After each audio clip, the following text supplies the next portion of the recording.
యెహోవా వాక్కు అమిత్తయి కుమారుడైన యోనాకు ప్రత్యక్షమై ఇలాగు సెలవిచ్చెను.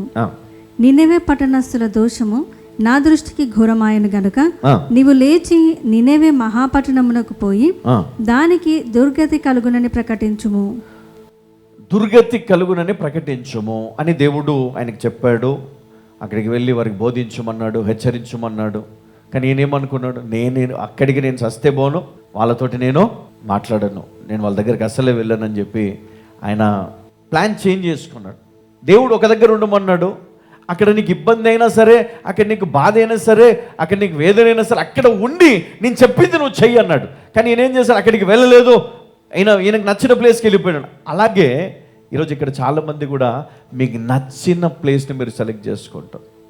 కానీ దేవునికి తెలిసిన ఎక్కడ పెట్టాలో, ఎక్కడికి నడిపించాలో, ఎవరిని భర్తగా నీకు ఇవ్వాలో, ఎవరిని భార్యగా నీకు ఇవ్వాలో, ఏ కంపెనీలో నిన్ను పెట్టాలో, ఎక్కడ నీకు ఇల్లు ఇవ్వాలో ప్రతి దేవునికి తెలుసు. ఏ ఊరిలో నిన్ను స్థిరపరచాలో ప్రతిదీ దేవునికి తెలుసు. మనమేమో అది తెలుసుకోకుండా మనం అక్కడ నుంచి పారిపోవడానికి ప్రయత్నం చేస్తాం. కొన్నిసార్లు దేవుడు చెబితే అక్కడ నుంచి వెళ్ళు, దేవుడు నీకు బయలుపరిస్తేనే అక్కడ నుంచి వెళ్ళు, ఆ ఉద్యోగాన్ని రిజైన్ చేయి. దేవుడు బయలుపరిస్తేనే నీ జీవితంలో ఉన్న ప్రతి కాడి నుండి నువ్వు బయటికి రా.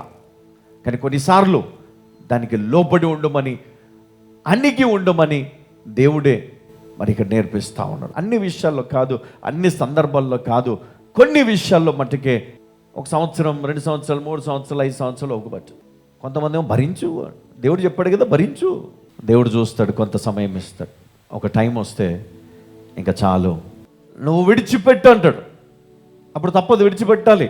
ఒక కంపెనీలో వేదన పడతా ఉన్నావు, దేవుడు ఇంకొక జాబ్ నీకు చూసిన తర్వాత అప్పుడు చెప్తాడు దేవుడు, ఇప్పుడు ఈ కంపెనీ విడిచిపెట్టు అంటాడు. అప్పుడు నువ్వు వదిలిపెట్టాలి.